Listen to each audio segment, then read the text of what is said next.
Vampire's Kiss is a Nicolas Cage film, one of his first ones, and probably one of his best in regards to entertainment value.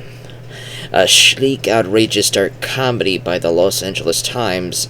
I don't know if this was intended to be a comedy, but judging from the commentary on the track with Nicolas Cage and I believe the director, they made a lot of decisions that they just kept in because it was funny.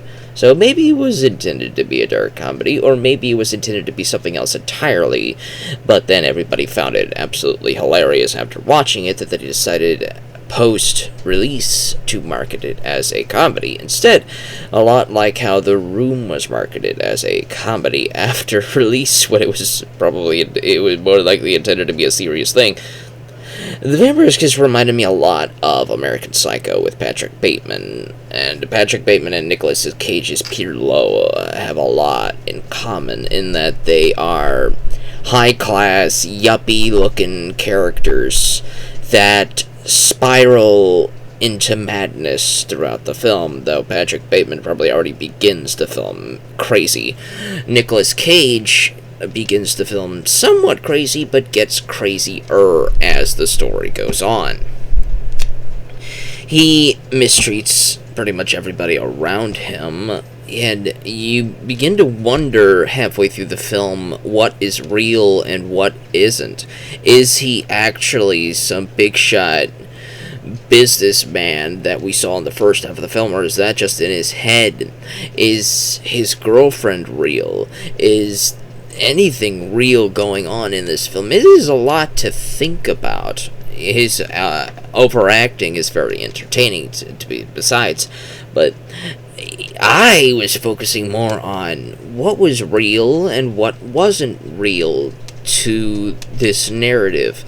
Right off the bat, we know that the vampire part isn't real. The lady that he imagines, the girl that bites him nightly, it's all in his head. And it's a fantasy of his, and we don't know why. Maybe it's because there's a lot of horror movies that he has on the television that he probably just imagined it, the whole thing, after being inspired by watching Nosferatu, the public domain film that he had on TV.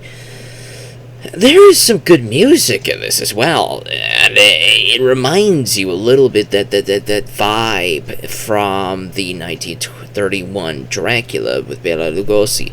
I forget the composer's name, orchestra composer, compositional symphonical piece's name. I think it was Swan. No, not Swan.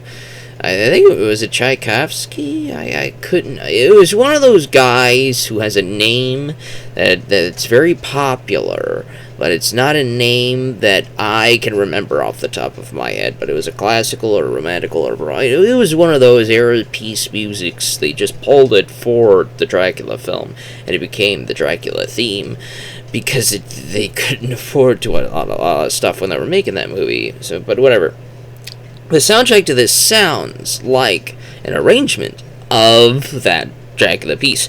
To make it make sense, being Vampire's Kiss and all. We can also look at the spine here to see MGM. This is their newer logo. They dropped the lion, which is depressing because I liked the lion logo. It's just more simplistic now. This is one of their newer releases, newer re-releases, DVD case-wise, because as soon as you pop it in, the film starts playing. There's no special bonuses or extras or nothing like that. The only thing that's on here is the movie, and I think maybe the commentary. I didn't exactly watch the commentary on this DVD, I just know it exists, and the Nicolas Cage and the director were like bantering about all sorts of jokes going on while the film was playing. I can't really say too much about this that hasn't already been said a bunch of times before. I can give my thoughts on it. I did not laugh uproariously at Nicolas Cage's overacting. If anything, I pitied his character, Peter Lowe. I pitied that guy for his spiraling into madness. because I felt sorry for the character. This is not a character you're supposed to be nice to or empathize with, but it is a character that you can pity. I pitied Peter Lowe. He probably did imagine himself murdering this person, but then no, he probably did, because we see the newspaper clipping and the people going like, oh, there's a missing person, oh, somebody got found dead in the club and all that stuff. He's got blood on his shirt, he's got blood around his mouth, and near the end of the film, and nobody pays attention to him. It might even just be parodying the New York City metro lifestyle. How everybody is so self-focused that they just do not care about what's going on around them. Somebody could be being stabbed right next to them. They just walk right on by. And they have a lot of those types of jokes in these types of films. Gremlins 2 did this as well, where the gargoyle gremlin comes out of the skyscraper and starts attacking one of the characters, and everybody walking just ignores the gremlin attacking this guy. Nobody gives a crap. Nobody gives a crap about anybody out there. And when Peter is just talking to himself, he's talking to the wall, imagining his therapy session, nobody cares. They're just walking right on by. They don't even stop to look. They just keep walking. There's this crazy man wielding a 2x4 stake, and they're just walking by. It's sad. It is pitiable, that ending. And the sudden end to it was kind of cop-out-y for me, honestly. Probably they ran out of the budget, or maybe that was what they intended to do, I don't know. But it was just pity. The whole film is pity. You pity Peter Lowe for his spiraling into madness. You definitely feel sorry for his assistant, the one that he demands to find the contract that was misfiled by our Peter Lowe friend here.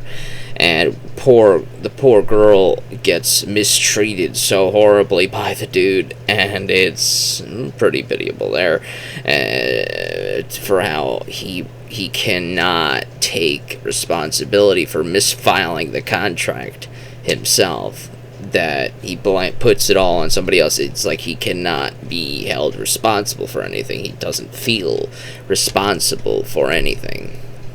But then, near the end of the film, maybe he's starting to feel guilt, because he keeps on asking people to put the stake through his heart. He doesn't want to be the vampire or whatever. Who knows? Who knows what if that's an allegory at all to symbolize something else.